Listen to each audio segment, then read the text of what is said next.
পত্রিকার সম্পাদকীয় কাল লিখেছেন জসীমউদ্দীন ভূঁইয়া, যিনি একজন কমরেড ছিল এবং ইনি বর্তমান উপ-উপাচার্য নিয়োগ।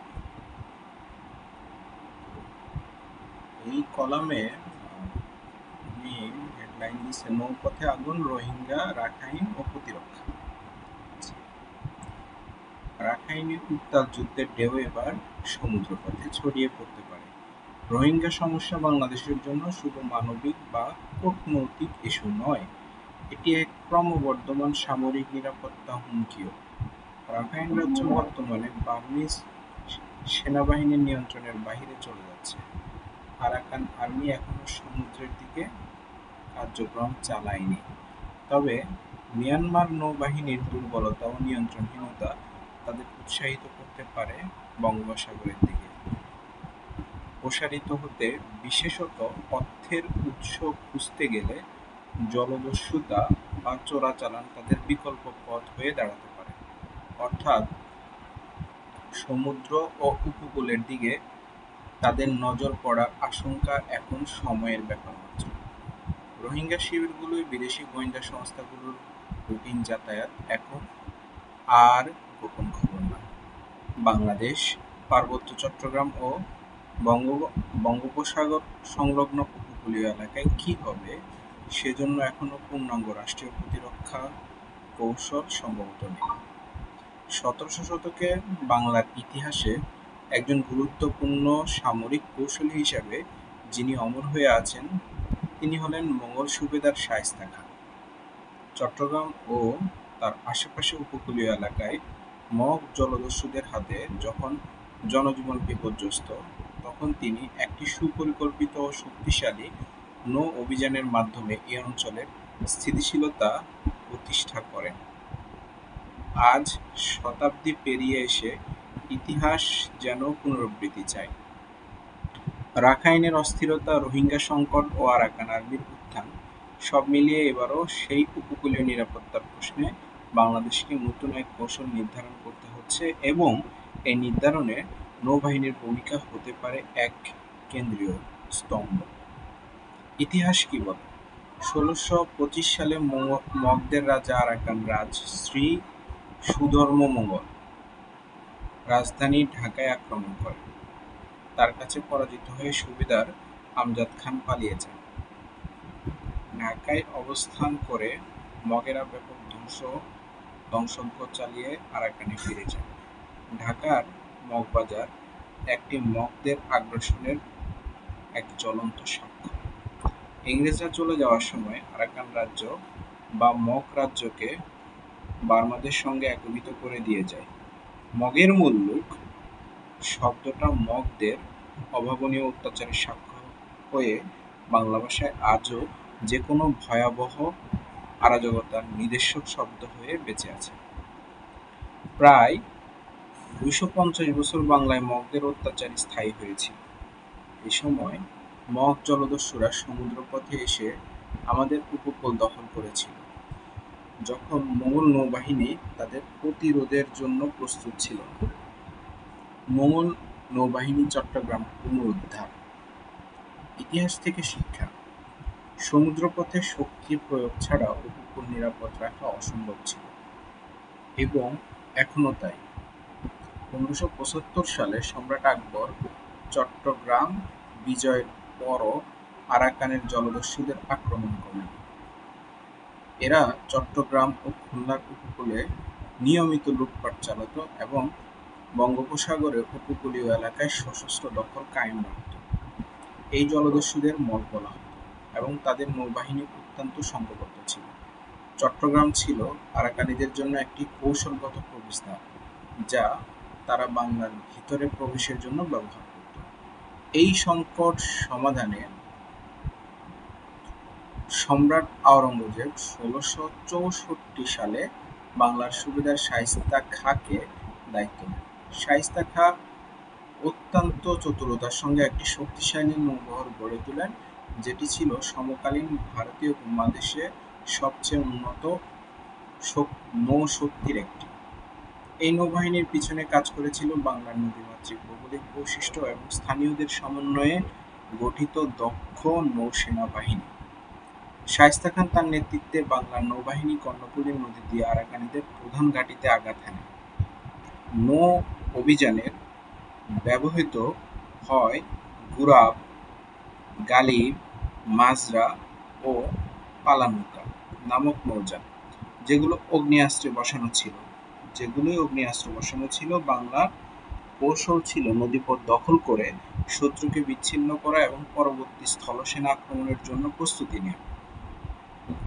তার মূল লক্ষ্য ছিল আরাকান ও পর্তুগিজ জলদস্যুদের মগ ফিরিঙ্গি জোট দমন করে উপকূলীয় নিরাপত্তা নিশ্চিত করা।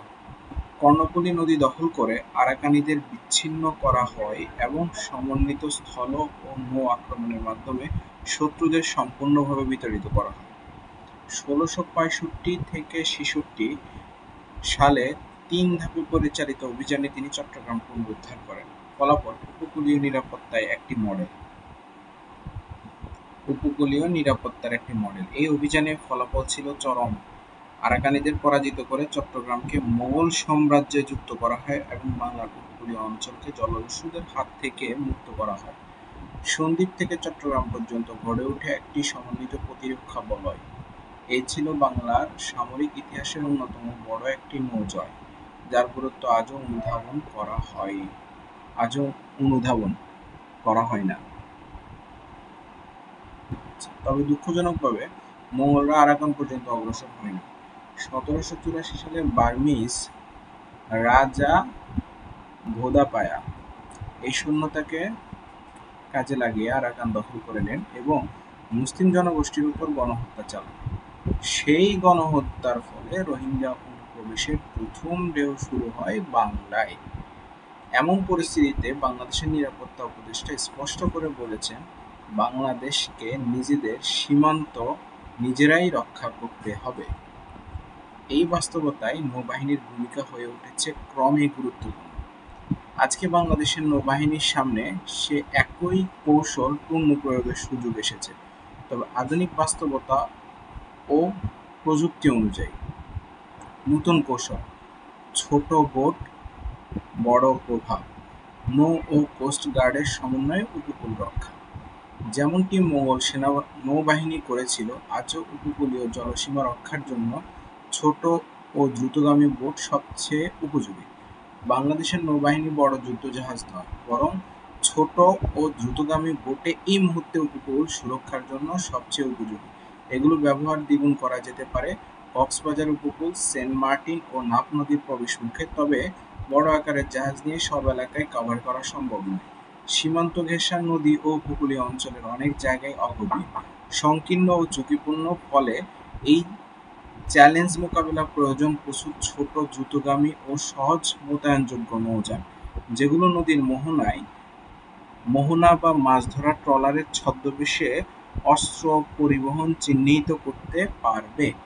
এই অপারেশন সফল করতে হলে কোস্ট গার্ড ও নৌবাহিনীর মধ্যে সমন্বয় অপরিহার্য। একটি যৌথ গোয়েন্দা ইউনিট গঠন করে সীমান্ত ঘেঁষা জলসীমায় নজরদারি বাড়ানো যেতে পারে। প্রতিটি সন্দেহভাজন গতিবিধি সম্পর্কে দ্রুত তথ্য আদান-প্রদান এবং মোতায়েনের প্রক্রিয়া সম্ভব হবে কেবল তখনই যখন পর্যাপ্ত সংখ্যক ছোট বোট ও প্রশিক্ষিত ক্রু হাতের কাছে থাকবে। সরকার চাইলে ১০ লাখ আনসার ও বিডিপির মধ্য থেকে উপকূলীয় এলাকার জন্য একটি রিজার্ভ প্রতিরক্ষা ইউনিট গঠন করতে পারে, যাদের নৌবাহিনী ও কোস্ট গার্ডের নির্দেশনায় মোতায়েন করা যাবে। এতে খরচ কমবে, কিন্তু নিরাপত্তা নিশ্চিত হবে। সম্ভাব্য সহায়তা: যুক্তরাষ্ট্র থেকে নৌযান অনুদান। বাংলাদেশের এই প্রেক্ষাপটে একটি বাস্তবসম্মত কূটনৈতিক পদক্ষেপ হতে পারে যুক্তরাষ্ট্র থেকে ব্যবহৃত ছোট প্যাট্রোল বোট ও উপকূলীয় তৎপরতায় উপযোগী নৌযান সংগ্রহ। যুক্তরাষ্ট্রের অ্যাক্সেস ডিফেন্স আর্টিকেলস (ইডিএ) প্রোগ্রামের অধীনে মিত্র দেশগুলো এই ধরনের জলযান অনুদান নামমাত্র দামে দিয়ে থাকে। রোহিঙ্গা সংকট: মানব পাচার ও চীন-ভারত দ্বন্দ্ব ঘিরে বঙ্গোপসাগরে ভূরাজনীতিতে বাংলাদেশের গুরুত্ব বাড়ছে। এখন সময় এসেছে সেই গুরুত্বকে কাজে লাগিয়ে বিশ্ব শক্তিদের কাছ থেকে কার্যকর প্রতিরক্ষা সহায়তা আদায় করা। আঞ্চলিক ভূরাজনীতি: সক্রিয় আত্মরক্ষা ও আগ্রাসী। রাখাইন ও বঙ্গোপসাগরে আন্তর্জাতিক ভূরাজনীতির একটি উত্তপ্ত ক্ষেত্র। যুক্তরাষ্ট্র এখানে একটি খ্রিস্টান সংখ্যাগরিষ্ঠ অঞ্চল গঠনে চিন্তায় চীন-বাংলাদেশ করিডোরের নিরাপত্তা এবং আরাকানে তার কিউকফিউ বন্দর ও ইউনান প্রদেশ সংযোগ রক্ষায় এই অঞ্চলকে স্থিতিশীল দেখতে চায়। আর ভারত চায় উত্তর-পূর্ব রাজ্যগুলোর নিরাপত্তা নিশ্চিত রাখতে রাখাইনকে বাফার হিসেবে ব্যবহার করতে এবং রাখাইনে মুসলিম প্রভাব যাতে না বাড়ে সেটি নিশ্চিত করতে। এই বাস্তবতায় বাংলাদেশ যদি আগ্রাসী হয় তাহলে আন্তর্জাতিক চাপ বাড়বে। এই ভূরাজনীতির মাঝে বাংলাদেশের জন্য সঠিক অবস্থান হবে ডিফেন্সিভ অ্যাক্টিভিজম, অর্থাৎ নিজের সীমান্তে দৃঢ় অবস্থান, আক্রমণ নয় তবে সার্বক্ষণিক প্রস্তুতি। সাগরে নজর না দিলে উপকূল জ্বলবে। শায়েস্তা খাঁ চট্টগ্রাম পুনর্দখলের ইতিহাস এক অনন্য দৃষ্টান্ত। একটি সামরিক অভিযান নয়, ছিল এক রণনীতি যেখানে কৌশল, তথ্য ও সময়জ্ঞান ছিল মূল অস্ত্র। আজ বাংলাদেশের সামনে এক নতুন চ্যালেঞ্জ, কিন্তু উত্তর হতে পারে ইতিহাসের প্রতিধ্বনি।